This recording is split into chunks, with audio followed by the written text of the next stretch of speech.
Welcome students, this is lecture number 11 of electrostatic chapter.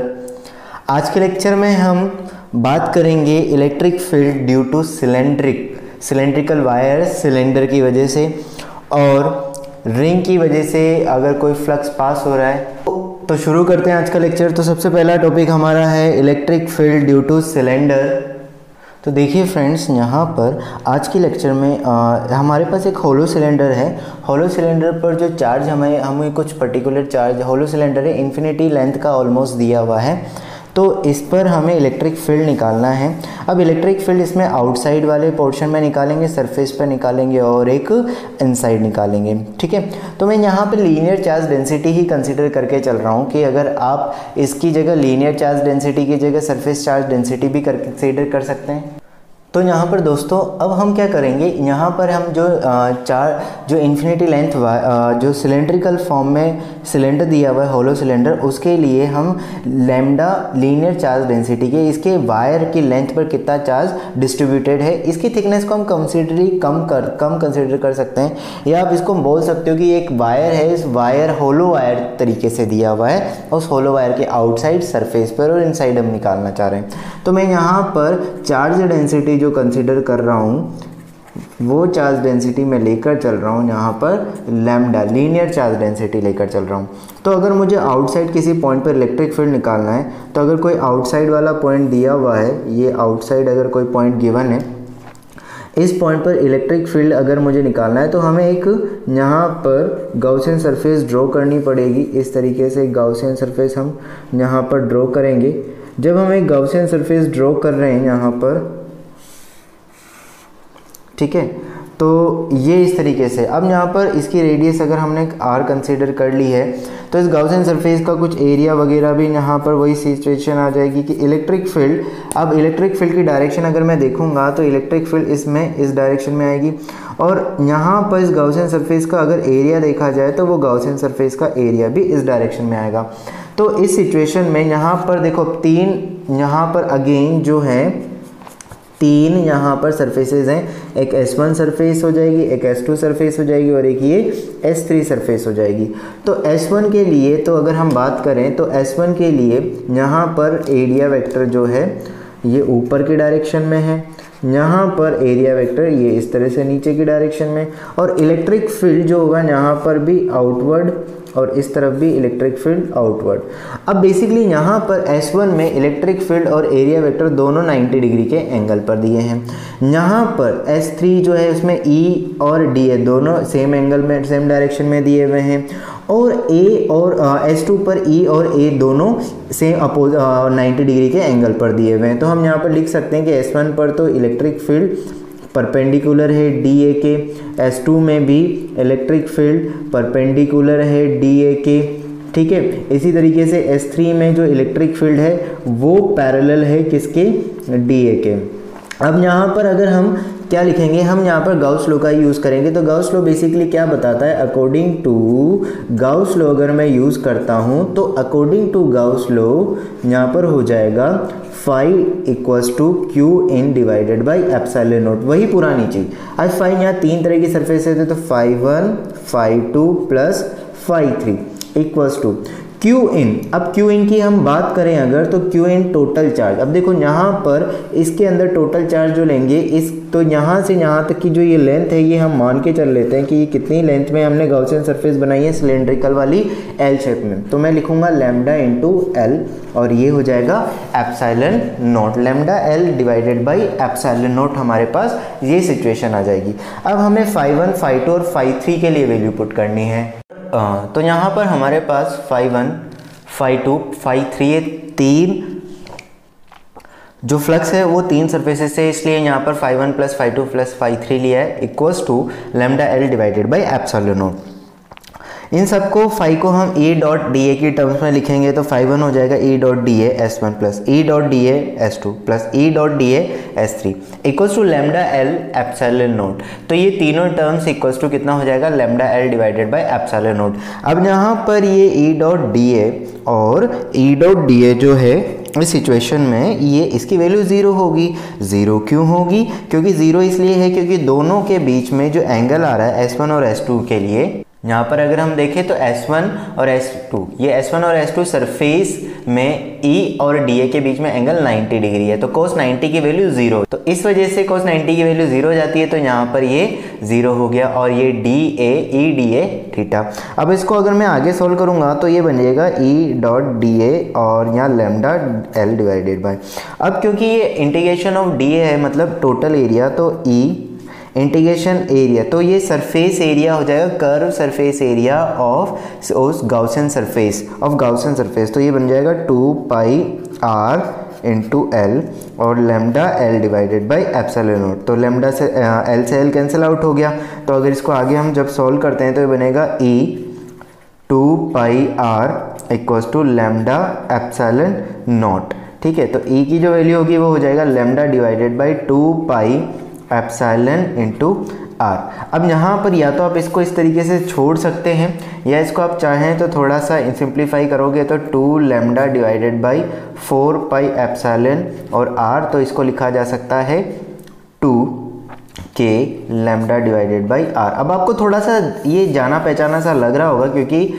Wire जो होता है ना इन्फिनिटी लेंथ वायर, उसके बाहर वायर की वजह से किसी डिस्टेंस r पर भी इलेक्ट्रिक फील्ड यही होता है, तो सेम यहाँ सिनेरियो है। अब इसी तरीके से जब हम सॉलिड सिलेंडर के लिए कैलकुलेट करेंगे तो सॉलिड सिलेंडर में भी आउटसाइड जो इलेक्ट्रिक फील्ड होगा वो इसी के जैसा होगा।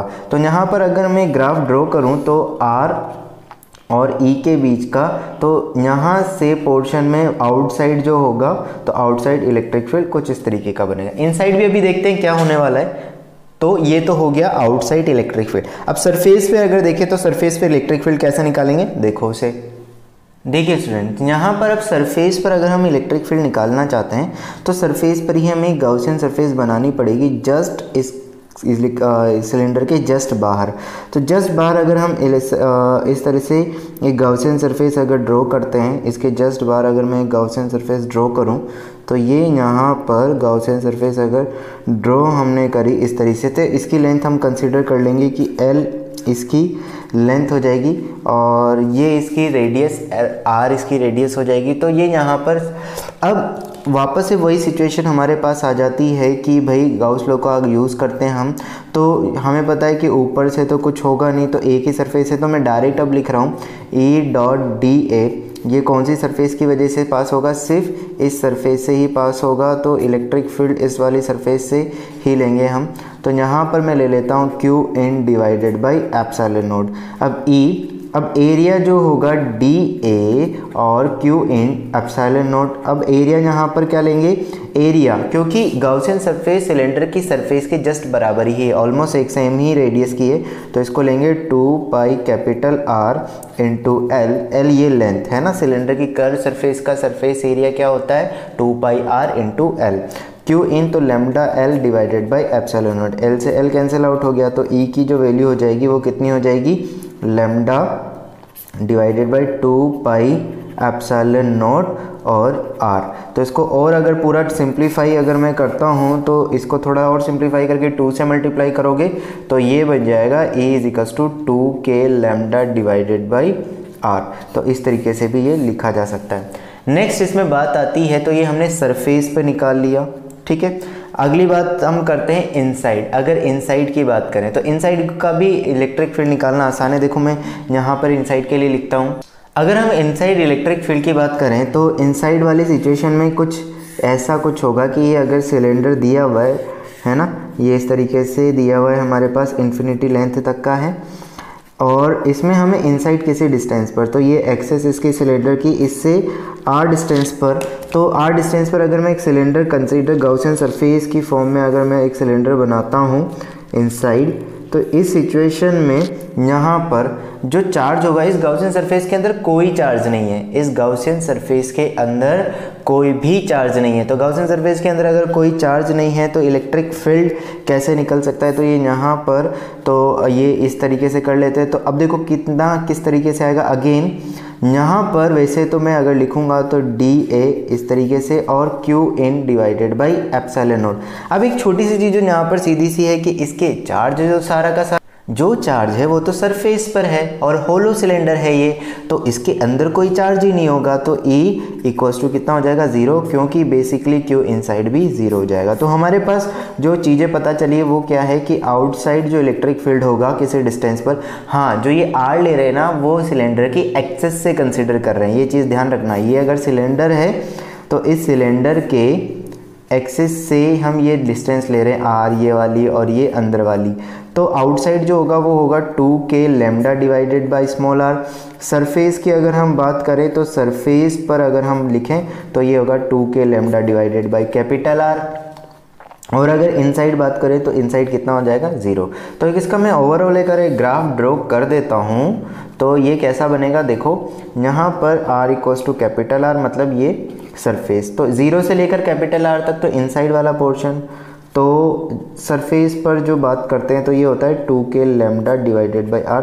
तो यहाँ से लेकर इस जगह तक तो 0 होगा, यहाँ से यहाँ तक, यहाँ पर 2k सरफेस पर, और जैसे जैसे बाहर जाएंगे तो पोटेंशियल जो इसका इलेक्ट्रिक फील्ड है वो इन्वर्सली प्रोपोर्शनल होगा, तो धीरे धीरे ये क्या होता जाएगा, डिक्रीज होता जाएगा। तो इस तरीके से हम यहाँ पर ये चीज़ कंप्लीट कर सकते, मतलब ग्राफ इसका इस तरीके से ड्रॉ किया जा सकता है। तो बहुत आसान है, बहुत ज़्यादा ज़रूरी इतना वो नहीं है। आप इसको याद रखने के लिए इस तरीके से याद रखना, वायर का जो इलेक्ट्रिक फील्ड है, देखो 3 चीज़ें एक जैसी होती है, वायर हो गया, होलो सिलेंडर हो गया और सॉलिड सिलेंडर हो गया, इनके आउटसाइड इलेक्ट्रिक फील्ड एक ही जैसा होगा। सरफेस पर निकालना है तो स्मॉल r को कैपिटल R से रिप्लेस कर दो, जैसे इसी तरीके से पॉइंट ऑब्जेक्ट, होलो स्फीयर और सॉलिड स्फीयर, इसके आउटसाइड इलेक्ट्रिक फील्ड एक जैसा ही होता है, KQ divided by small r square. Surface पर निकालना है तो स्मॉल r को कैपिटल R से रिप्लेस कर दो, और अगर इनसाइड बात करनी है तो होलो में तो 0 है इलेक्ट्रिक फील्ड और सॉलिड में कुछ ना कुछ आएगा। सेम सिचुएशन यहाँ पर भी होगी, तो वही चेक करते हैं हम कि सॉलिड अगर सिलेंडर ले लिया जाए, मतलब सॉलिड सिलेंड्रिकल वायर लिया जाए, तो उस सिचुएशन में उसके आउटसाइड सरफेस और इनसाइड इलेक्ट्रिक फील्ड कितना रहने वाला है। देखो यहाँ पर अब एक सिलेंडर दिया हुआ है इन्फिनिटी लेंथ का, ठीक है, इसमें चार्ज, अब मैं इसमें डेंसिटी ले रहा हूँ कि इसकी जो चार्ज, क्योंकि इसमें इनसाइड भी है तो पूरा चार्ज वॉल्यूम में है, पहले सरफेस पर था तो इसमें हमने लीनियर डेंसिटी कंसीडर कर ली थी, क्योंकि उस स्फीयर को, उस सिलेंडर को कई सारे वायर से मिलकर बना हुआ माना जा सकता था। अब यहाँ पर मुझे आउटसाइड निकालना है सबसे पहले तो, कि आउटसाइड इलेक्ट्रिक फील्ड कितना होगा। तो आउटसाइड अगर हम बात करते हैं तो आउटसाइड वाली सिचुएशन में मान लो कि मैंने एक पॉइंट ये यहाँ पर लिया है, तो इसमें अगर हम इस तरीके से कंसिडरेशन में लेते हैं यहाँ पर एक पर्टिकुलर पॉइंट को, ये इस तरीके से और इस तरीके से, तो एक गाउसियन सरफेस मैंने यहाँ ड्रॉ करी। अगेन वही पुरानी सिचुएशन यहाँ पर हो जाएगी, हमें इस जगह पर एक ये सरफेस में S1 ले लेता हूँ, ये S2 सरफेस ले लेता हूँ, ये S3 सरफेस लेता हूँ। यहाँ इलेक्ट्रिक फील्ड इस डायरेक्शन में है और एरिया वेक्टर भी, यहाँ पर भी इलेक्ट्रिक फील्ड इस डायरेक्शन में, इस जगह पर भी इलेक्ट्रिक फील्ड ऐसा होगा, लेकिन एरिया वेक्टर जो है वो 90 डिग्री के एंगल पर है। इसी तरीके से यहाँ पर 90 डिग्री के एंगल पर है, तो ये 90 डिग्री के एंगल पर है इस सिचुएशन में, तो यहाँ पर एंगल की वैल्यू 90 डिग्री है। 90 डिग्री होने का मतलब है कि यहाँ से फ्लक्स पास नहीं हो रहा है, वो सीधा ही दिख जाता है। जैसे ही इलेक्ट्रिक फील्ड और एरिया वेक्टर के बीच में एंगल 90 डिग्री होता है, इसका मतलब वहाँ पर फ्लक्स उस सरफेस से पास नहीं होगा। ये चीज़ अभी तक हमें समझ में आ जानी चाहिए। अब मैं यहाँ पर देखता हूँ कि S1 जो है लिख लेते हैं एक बार कि E वेक्टर और जो A वेक्टर है S1 पर ये इक्वल है, S2 के लिए E वेक्टर परपेंडिकुलर है DA एरिया वेक्टर के, S3 के लिए E वेक्टर जो है वो DA वेक्टर के परपेंडिकुलर है, इस तरीके से दिया हुआ है। अब यहाँ पर S1, S2 और S3, तो ये इस tariके से अगर दिया हुआ है इस सिचुएशन में, यहाँ पर ये वाली बात यहाँ पर, तो गॉस लॉ के अकॉर्डिंग कैलकुलेट करते हैं। तो अकॉर्डिंग टू गॉस लॉ अगर मैं देखूँगा तो ये बनेगा phi equals to Q in divided by epsilon not. तो ये लिख लेते हैं phi 1 plus phi 2 plus phi 3, Q in यहाँ पर ये इस तरीके से मैंने लिख दिया। अब थोड़ी समझने वाली बात ये है कि अब मैं डायरेक्ट लिख रहा हूँ, बार बार ऐसा नहीं कर रहा हूँ। S2 और S3 के रेस्पेक्टिव में यहाँ पर फाई 1 की वैल्यू, फाई 2 और फाई 3 की जो वैल्यू हो जाएगी वो 0 हो जाएगी। तो फाई 1 के लिए आ जाएगा EDA एक प्लस ज़ीरो और क्यू इन। अब बात यहाँ इंपॉर्टेंट ये आती क्यू इन। तो इस पोर्शन में अगर इस पोर्शन की लेंथ को हम एल लेते हैं तो यहाँ पर डेंसिटी चार्ज का मतलब हो जाएगा वॉल्यूम डेंसिटी इनटू वॉल्यूम। तो ये रो जो है वो वॉल्यूम डेंसिटी है, वॉल्यूम से मल्टीप्लाई करेंगे तो वॉल्यूम कितना हो जाएगा सिलेंडर का, pi capital R square into L divided by epsilon not. तो यहाँ पर अगर मैं इसको इस तरह से सॉल्व करता हूँ तो यहाँ पर ये सिचुएशन आ जाएगी, एरिया जो हो जाएगा इसका गॉसियन सरफेस का वो होगा 2 pi R into L equals to rho pi R square L divided by epsilon not. तो एल से एल कैंसिल आउट हो जाएगा, पाई से पाई कैंसिल आउट हो जाएगा, तो ई की वैल्यू जो होगी वो होगी rho R square two epsilon naught into इस तरीके से आर। ठीक है, अब इसको आप चाहो तो थोड़ा और मॉडिफाई कर सकते हो। कैसे कर सकते हो, पाई से मल्टीप्लाई डिवाइड कर दो, पाई से जैसे ही मल्टीप्लाई करोगे तो ये पाई आर स्क्वायर ऊपर और नीचे 2 पाई एप्सिलॉन नॉट और आर। तो ये ऊपर तो एरिया हो जाएगा डेंसिटी इनटू एरिया और ये 2 पाई एप्सिलॉन नॉट आर। तो ये टर्म हम यहाँ पर इस तरह से भी लिखी जा सकती है। तो ये आउटसाइड वाली सिचुएशन हो गई कि आउटसाइड इस तरीके से वैल्यू जो आएगी इलेक्ट्रिक फील्ड की ये यहाँ पर आ जाएगी। तो देखो यहाँ पर भी इलेक्ट्रिक फील्ड इन्वर्सली प्रोपोर्शनल है, रेडियस के या डिस्टेंस के इन्वर्सली प्रोपोर्शनल है। ये ऊपर वाली सिचुएशन जो डेंसिटी इनटू एरिया दिया हुआ है, ये वॉल्यूम डेंसिटी और ये एरिया दिया हुआ है, तो वो कोई दिक्कत वाली बात नहीं है, वो यहाँ पर सिचुएशन में आ सकती है। ठीक है, तो ये चीज़ यहाँ पर हमें ध्यान में रखनी है कि भाई इस तरीके से दिया हुआ है। अब सरफेस पर अगर देखेंगे तो अब अगर सरफेस के लिए देखूं तो सरफेस के लिए सिंपली क्या हो जाएगा, यहाँ पर अब मैं पूरा कैलकुलेट नहीं कर रहा हूँ सरफेस के लिए। तो सरफेस के लिए अगर हम देखते हैं तो सरफेस वाले पॉइंट पर अगर यहाँ पर अगर देखा जाए तो r इक्वल्स टू, तो क्या बन जाएगा, यहाँ पर वही सिचुएशन हो जाएगी, बस स्मॉल r किस में कन्वर्ट हो जाएगा, कैपिटल R में कन्वर्ट हो जाएगा। तो E की जो वैल्यू आएगी वो आ जाएगी rho pi R square divided by 2 pi epsilon naught और कैपिटल R। पाई से पाई कैंसिल आउट होगी, इससे ये कैंसिल आउट होगी। E की वैल्यू हुई है rho R divided by 2 epsilon. तो ये हम इस तरीके से यहाँ पर ये चीज़ सॉल्व करके देख सकते हैं। ठीक है, तो यहाँ पर हमारे पास ये आ गई। तो अब ये सारी सरफेस पर तो कांस्टेंट वैल्यू है। अब बात आती है इनसाइड की। तो इनसाइड वाला एक बार कैलकुलेट करते हैं कि इसके इनसाइड किस तरह का इलेक्ट्रिक फील्ड रहेगा और कंपेयर करेंगे कि भाई ये सॉलिड स्फीयर वाले केस के साथ किस तरीके से मैच कर रहा है, कितना सिमिलर है उससे।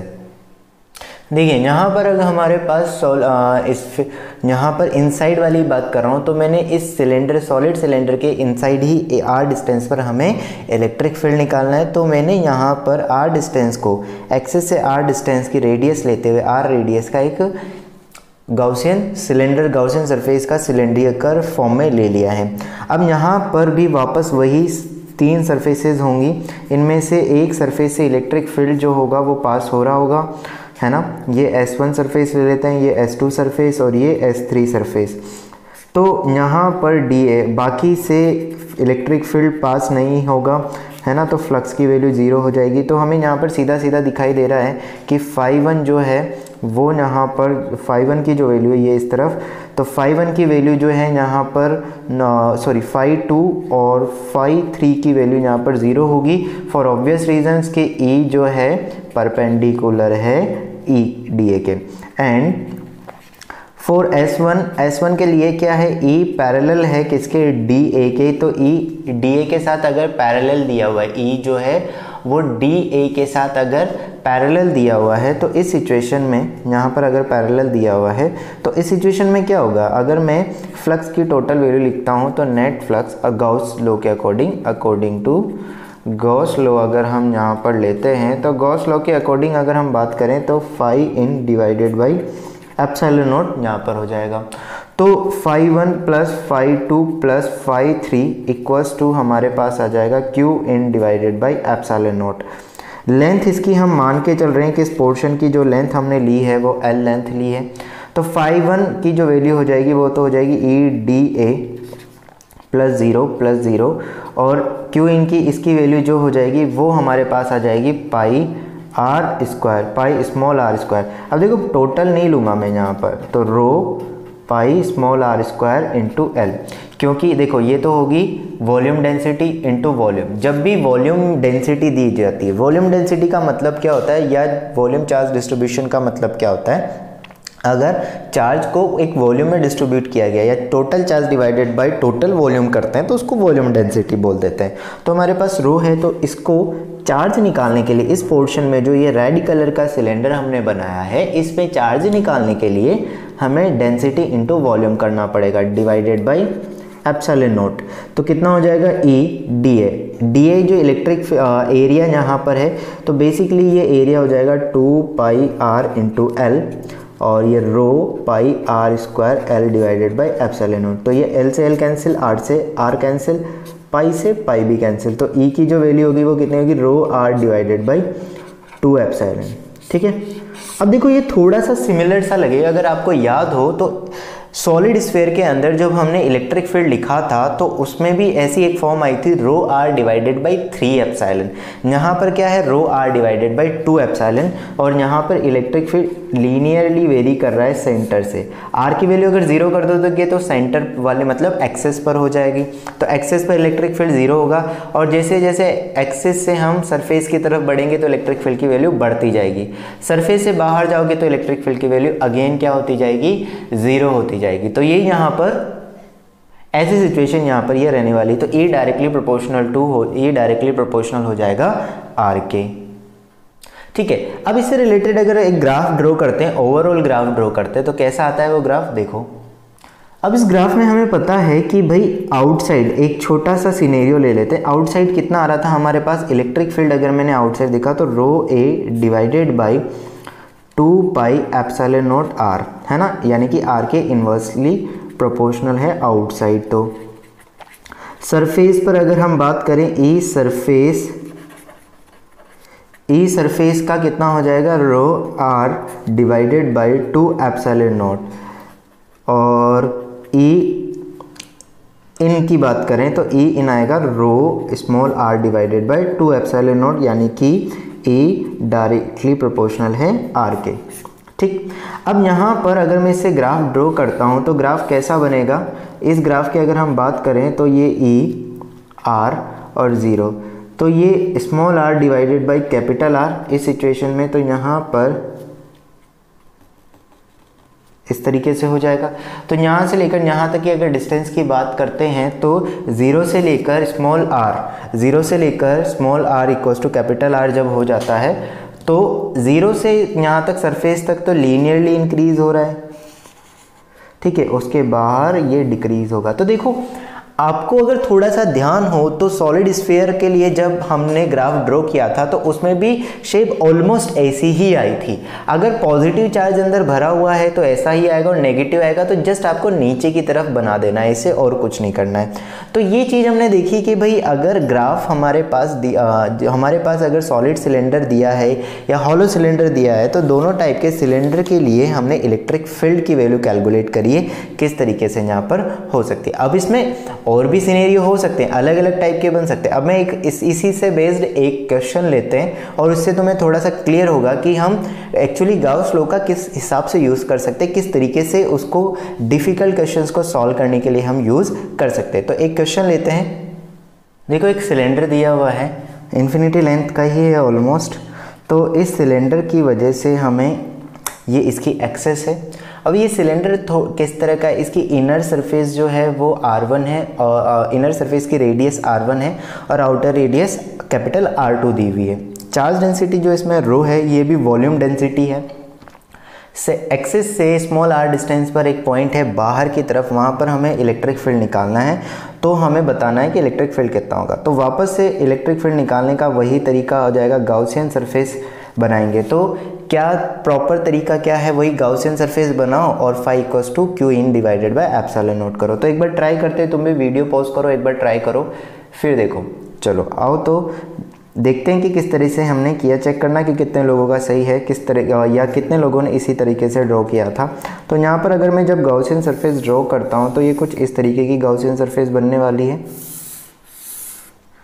ठीक है।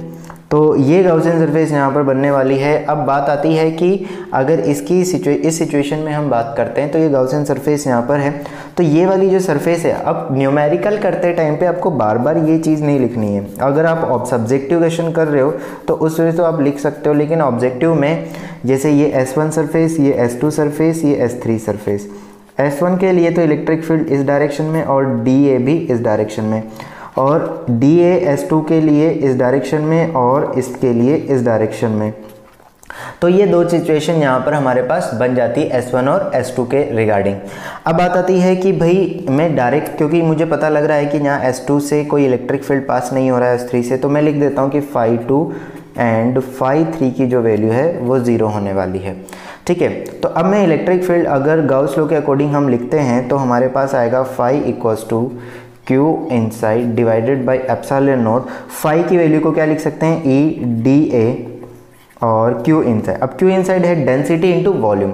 वॉल्यूम किसका लेना, आप ध्यान रखना, ये जो सिलेंडर है ना इसका वॉल्यूम, वो वॉल्यूम लेना है जिसमें चार्ज है।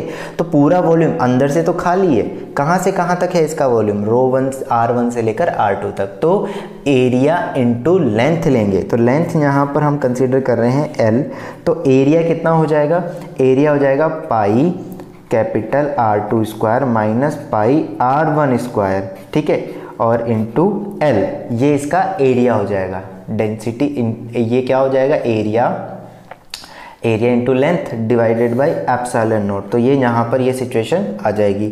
अब बात करते हैं कि ये तो एरिया, ये पूरा, अब ये इसका एरिया वापस से हम यही कंसीडर करेंगे, ये डेंसिटी इनटू लेंथ हो गई यहाँ पर, है ना। अब ये एरिया किसका है, ये एरिया है गाउसियन सरफेस का। कंफ्यूज मत होना, यहाँ जो एरिया लिख रहे हैं वो तो लिख रहे हैं जिसमें चार्ज अवेलेबल है ना, और यहाँ एरिया लेंगे गाउसियन सरफेस का। तो ये बनेगा यहाँ पर पाई R स्क्वायर इंटू, तो क्या हो जाएगा, E 2 pi R into L equals to rho pi R2 का स्क्वायर माइनस R1 का square into L divided by epsilon not. तो पाई से तो पाई कैंसिल आउट हो रहा है, L से L भी कैंसिल आउट हो गया, तो E की वैल्यू जो है वो कितनी होगी, रो R2 square minus R1 square divided by 2 epsilon not into divided by R। तो ये इलेक्ट्रिक फील्ड की वैल्यू इस तरीके से निकल कर आ गई। अब एक्सप्रेशन कुछ भी हो सकता है, उसमें कोई टेंशन लेने वाली बात नहीं है, न्यूमेरिकल वैल्यू दी जाएगी तो हम पुट करके उसका आंसर निकाल सकते हैं। तो इस तरीके से कई भी क्वेश्चन हो सकते हैं। अब मैं छोटी सी चीज़ अगर आपसे पूछूं कि इसकी एक्सेस पर अगर कोई R, जैसे अब थोड़ा सा देखते हैं, कैलकुलेशन नहीं करेंगे लेकिन एक थोड़ा सा आइडिया लगाते हैं कि अगर इस क्वेश्चन में आपसे बोला जाए कि रेडियस R1 से छोटी है, अगर कोई गाउसियन सरफेस ऐसी लेते हैं जो R1 से या इसके अंदर, तो वहाँ पर तो चार्ज ही नहीं है, मतलब अंदर अगर इस जगह पर कोई अगर पॉइंट ले लेते हैं तो वहाँ पर चार्ज नहीं है, तो यहाँ इलेक्ट्रिक फील्ड 0 होगा, मतलब 0 से लेकर R1 तक इलेक्ट्रिक फील्ड 0 है। उसके बाद अगर इस पॉइंट पर लेते हैं तो यहाँ पर कुछ ना कुछ इलेक्ट्रिक फील्ड होगा और आउटसाइड भी कुछ ना कुछ इलेक्ट्रिक फील्ड आएगा। तो इस सिचुएशन में जो ग्राफ होगा वो किस तरह का होना चाहिए, यहाँ से यहाँ तक। जब हम बात करेंगे यहाँ से इस तरफ जा रहे हैं, अब अगर मान लो इसमें R की वैल्यू R1 और R2 के बीच में है ना, मान लो यहाँ पर कोई पॉइंट हमने ले लिया इस जगह पर, तो यहाँ पर पॉइंट लिया, तो जैसे जैसे R1 से R2 के बीच में अगर स्मॉल r की वैल्यू बढ़ रही है तो चार्ज की वैल्यू बढ़ रही है, ऑब्वियस सी बात है। ये चार्ज की वैल्यू अगर मैं देखूंगा तो इस चार्ज की वैल्यू कंटिन्यूसली बढ़ रही है, ये बेसिकली पूरा चार्ज ही तो है, कैंसिल आउट मत करो थोड़ी देर के लिए, ये चार्ज की वैल्यू बढ़ रही है ना। तो यहाँ पर चार्ज की वैल्यू बढ़ रही है तो वो पर्टिकुलरली यहाँ इन्वर्सली ही उस सिचुएशन में भी बढ़ेगा। अब लेकिन हाँ, लीनियरली नहीं बढ़ेगा लेकिन बढ़ेगी, कुछ ना कुछ वैल्यू बढ़ेगी, ऑब्वियस सी बात है। इसके बाद अगर बाहर की तरफ देखते हैं तो बाहर की तरफ इलेक्ट्रिक फील्ड की वैल्यू पूरा बाहर, जैसे ही बाहर जाता है तो चार्ज तो कांस्टेंट हो जाता है और लैम्डा जो इन्वर्सली प्रोपोर्शनल डिक्रीज होने लग जाता है, ठीक है। तो इसका ग्राफ अगर ऐसे रफ डायग्राम अगर मैं ड्रॉ करता हूँ 0 से लेकर R1 R2 और R इसके बाद आगे तक, तो इलेक्ट्रिक फील्ड की अगर हम बात करें यहाँ पर, तो इलेक्ट्रिक फील्ड की अगर हम बात करते हैं तो R1 और R2, तो यहाँ पर ये ग्राफ कुछ अंदर तो 0 होगा, फिर थोड़ा सा यहाँ पर, और फिर ये कुछ इस तरीके से जाएगा। तो ये थोड़ा सा हम आइडिया से बना सकते हैं। तो ऐसा ज़रूरी नहीं है हर सिचुएशन में हमें ग्राफ की वैल्यू पता हो, हमें बस थोड़ा आइडिया लगना चाहिए कि कहाँ पर ज़ीरो होता है, कहाँ पर नॉन ज़ीरो रहेगा। आउटसाइड हमेशा अगर दिया जाएगा तो डिक्रीज़ होगा हाइपरबोलिक फॉर्म में, होलो वाली सिचुएशन में ज़ीरो होगा, और कहीं पर भी अगर इनसाइड आ जाता है तो वो थोड़ा सा इंक्रीजिंग टाइप का होगा। लेकिन अब यहाँ पर एक्चुअली ये ऐसा क्यों आया है, क्योंकि यहाँ पर चार्ज थोड़ा सा डिक्रीज़ भी चार्ज तो इंक्रीज़ हो रहा है लेकिन साथ साथ आर भी बढ़ रहा है, तो वो सिचुएशन के अकॉर्डिंग हमने लिखा है। आई होप आपको क्वेश्चन समझ में आया होगा और बेसिक कॉन्सेप्ट जो है उसका पता लगा होगा। इस तरीके से हम कर सकते हैं। अब कुछ क्वेश्चंस इससे रिलेटेड हम आगे देखते हैं कि एक और छोटी सी चीज़ हम यहाँ पर देखते हैं कि अगर आपके पास एक डिस्क दे दी जाए, है ना, अभी तक तो हमने शीट कंसीडर की थी, कौन सी बड़ी सी शीट कंसीडर की थी, उसके जब पास में अगर इलेक्ट्रिक फील्ड देखा जाए तो सिग्मा अपॉन 2 एप्सिलॉन नॉट आता था। लेकिन अब इसकी जगह एक सर्कुलर डिस्क दी जाए, उसकी वजह से इलेक्ट्रिक फील्ड कितना आएगा किसी उसकी एक्सिस पर, वो हम देखते हैं। डेरिवेशन नहीं करेंगे, फॉर्मूला तुम्हें ध्यान रखना है।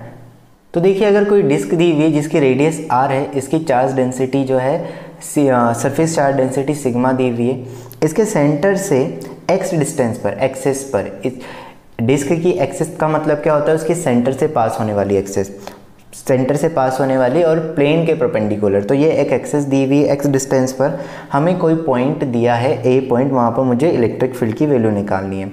अब इलेक्ट्रिक फील्ड जो होगा वो एक्सिस के अलोंग ही आएगा। कैसे निकालते हैं, इसमें एक्चुअल में डेरिवेशन कैसा होता है, इस डिस्क को कई सारी रिंग से मिलकर बनी हुई माना जा सकता है। तो एक एलिमेंटल फॉर्म में एक रिंग ले लेंगे, उसकी वजह से इलेक्ट्रिक फील्ड लिखेंगे और उनको फिर इंटीग्रेट करते जाएंगे, क्योंकि एक छोटी रिंग फिर उससे बड़ी रिंग फिर उससे बड़ी, उस तरीके से इसको सॉल्व करते हैं, है ना। तो अब यहाँ पर हम पूरा डिराइव नहीं करेंगे, हम समझेंगे कि यहाँ पर अब इसमें जो इंपॉर्टेंट टर्म्स है वो क्या है, थीटा, ये सबसे इंपॉर्टेंट चीज़ है। यहाँ थीटा कैसे निकालते हैं, जो रेडियस दी हुई है आपको डिस्क की वो r दी हुई है, सेंटर से a पॉइंट तक डिस्टेंस अगर x दिए तो ये इसको मिला देते हैं, तो ये बेसिकली r स्मॉल r हो जाता है। तो यहाँ पर एक राइट ट्राइंगल बन गया, इसमें ये थीटा है, तो ये थीटा जो होगा इसमें कॉस थीटा कितना हो जाएगा, x डिवाइडेड बाई r। अब ये r को कैसे लिखा जा सकता है, x डिवाइडेड बाई r को लिखा जा सकता है under root r square plus x square, ठीक।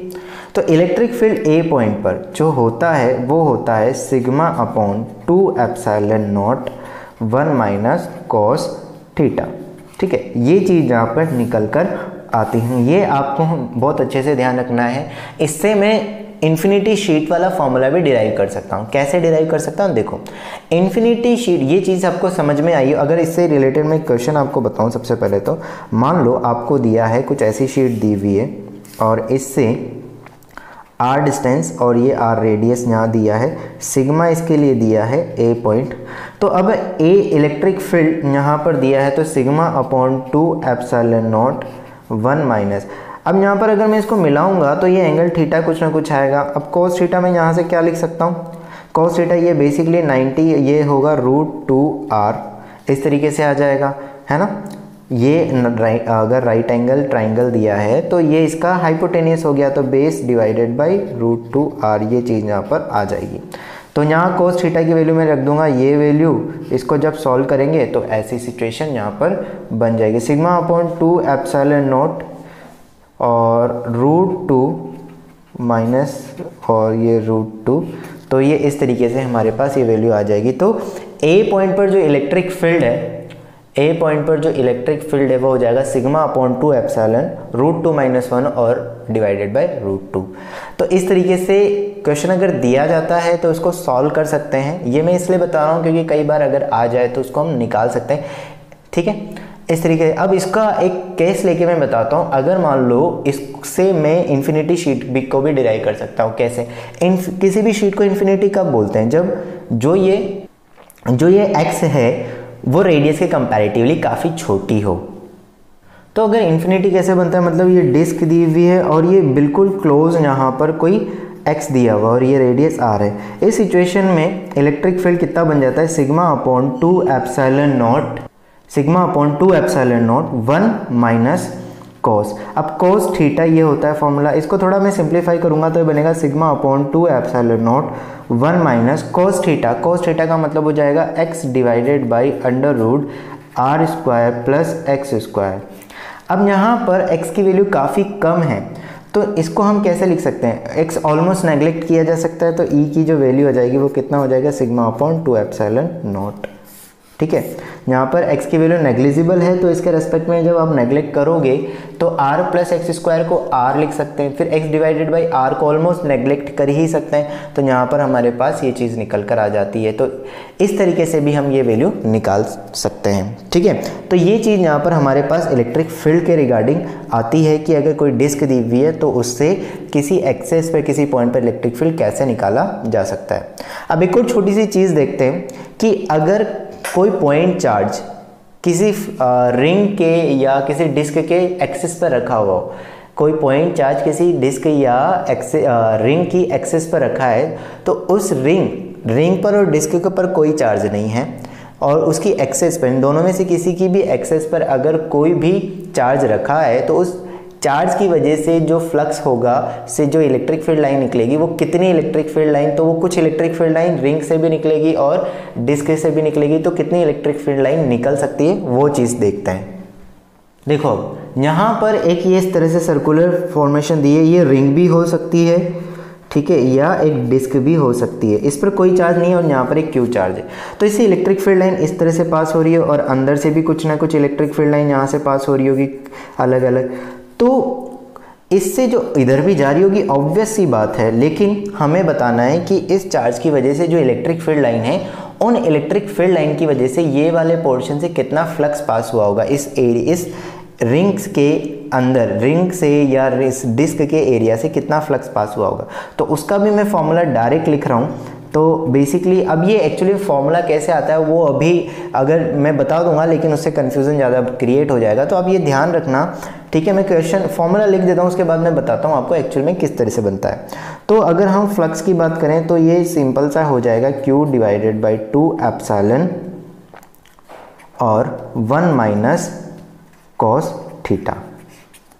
ठीक है, मतलब देखो अब थोड़ा सा सिमिलर सा भी है। इलेक्ट्रिक फील्ड के जब निकालते थे डिस्क की वजह से किसी पॉइंट पर इलेक्ट्रिक फील्ड निकालते थे तो sigma divided by 2 epsilon not 1 minus cos theta आ जाता था। लेकिन अगर कोई पॉइंट चार्ज एक एक्स डिस्टेंस पर रखा हुआ हो और उसकी वजह से जो फ्लक्स अगर रिंग से पास हो रहा है या डिस्क से पास हो रहा है वो फ्लक्स इतना होगा Q divided by 2 epsilon not.